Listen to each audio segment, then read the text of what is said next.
Assalamualaikum warahmatullahi wabarakatuh. Perkenalkan, nama saya Yoga Sandi Sadewo, NIM E100200257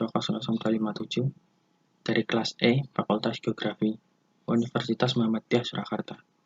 Di sini saya akan menjelaskan proses-proses terjadinya geologi di Kabupaten Ngawi. Ketinggian. Berdasarkan ketinggian tempat, Kabupaten Ngawi terletak pada ketinggian antara 47 sampai 500 meter di atas permukaan laut yang meliputi Kecamatan Ngawi, Geneng, Gerih, Padas, Paron, Kasreman, Karangjati, Beringin, Pangkor, Mantingan, Widodaren, Kedunggalar, Pitu, Karanganyar, Kuadungan. Ketinggian antara 500 sampai 1000 meter di atas permukaan laut meliputi Kecamatan Sine, Rambe, Cikrogo, dan Kendal. Yang pertama, ketinggian 25 sampai 100 meter di atas permukaan laut seluas 73.398 hektar. Terletak pada Kecamatan Geneng, Gerih, Karangjati, Kedunggalar, Kendal, Kuadungan, Mantingan, Padas, Kasreman, Pangkor, Paron, dan Pitu. Yang kedua, ketinggian antara 100 sampai 500 meter di atas permukaan laut seluas 47.600 hektar meliputi daerah Kecamatan Karangjati, Kecamatan Geneng, Kedunggalar, Mantingan, Pitu, Widodaren, Ngawi, Padas, dan Paron.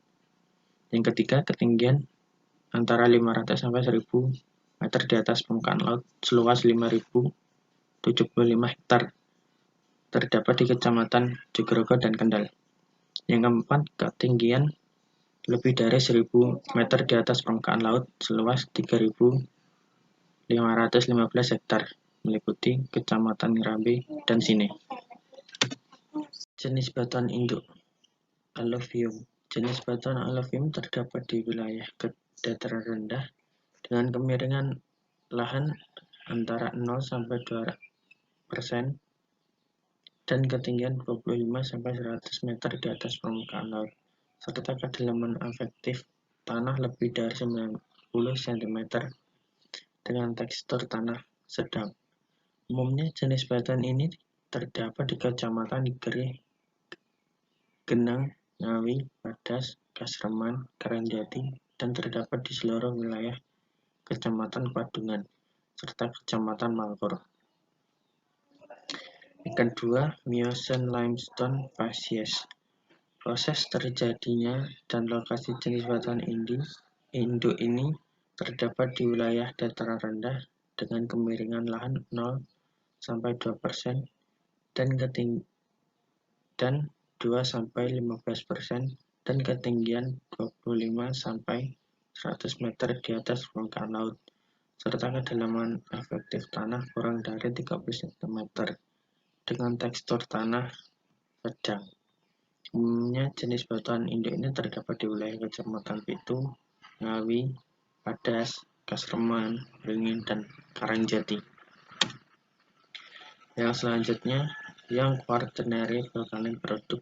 Batuan ini terdapat di wilayah dataran rendah dan tinggi dengan kemiringan tanah 0 sampai 40% dan ketinggian 25 sampai 100 meter di atas permukaan laut, serta kedalaman efektif tanah kurang dari 30 cm dengan tekstur tanah halus, sedang sampai kasar.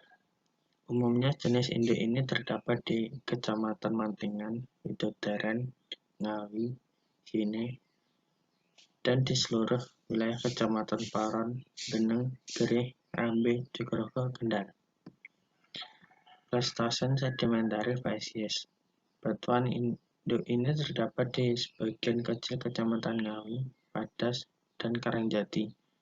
Bahan batuan induk ini terletak pada ketinggian 25 sampai 500 meter di atas permukaan laut dengan kemiringan lahan 0 sampai 40% dan kedalaman tanah kurang dari 30 sampai 60 cm. Yang selanjutnya, Pliocene Sedimentary Facies. Batuan induk ini terdapat di sebagian Kecamatan Mantingan dan Widodaren, sebagian besar wilayah Kecamatan Pitu, dan sebagian kecil di Kecamatan Ngawi, Padas, dan Beringin. Bahan batuan Indo ini terdapat di wilayah dengan ketinggian 25-500 meter di atas permukaan laut, dengan kemiringan lahan 0-40% dan kedalaman efektif tanah kurang dari 90 cm. Miocene Sedimentary Facies. Batuan ini terdapat di Kecamatan Mantingan, Witu, Ngawi, Padas, Pasreman, Beringin, Karangjati, dan Sine. Bahan batuan Indo ini umumnya terdapat pada wilayah dengan ketinggian 25-500 meter di atas permukaan laut dengan kemiringan 2-25% dan kedalaman efektif tanah kurang dari 90 cm. Secara geologi, seluruh wilayah Kabupaten Ngawi dibentuk oleh formasi batuan sedimen yang berumur Miocene antara 25-5 juta tahun hingga kuarter antara 1,8 juta tahun sampai sekarang, beserta struktur-struktur materinya. Beberapa formasi batuan sedimen tersebut sebagai berikut. Yang pertama, formasi tahun terdiri atas batu lempung, pasiran, bersisipan batu pasir, dan batu gamping. Yang kedua, formasi monocolo disusun oleh napal bersisipan kalkarenit dan batuan lempung. Yang selanjutnya, formasi kalibeng terdiri atas napal atau lempung karbonatan dengan tempat bersisipan batu pasir tufan dan kalkarenit. Yang selanjutnya, formasi Selorejo terdiri atas batu gamping, batu lempung, pasiran atau gampingan. Formasi Lidah disusun oleh batu lempung dengan setempat sisipan batu pasir dan batu gamping. Proses-proses geologi yang terjadi. Yang pertama, endapan aluvial. Tersusun atas lempung lanau, pasiran, dan kerikil. Terendapkan sepanjang dataran banjir Kali Lusi, Wulung, dan Bengawan Solo. Yang kedua, endapan endak. Tersusun atas batu pasir yang berukuran sedang sampai kasar, berstruktur cross bedding, konglomerat dengan fragmen andesit, tufa,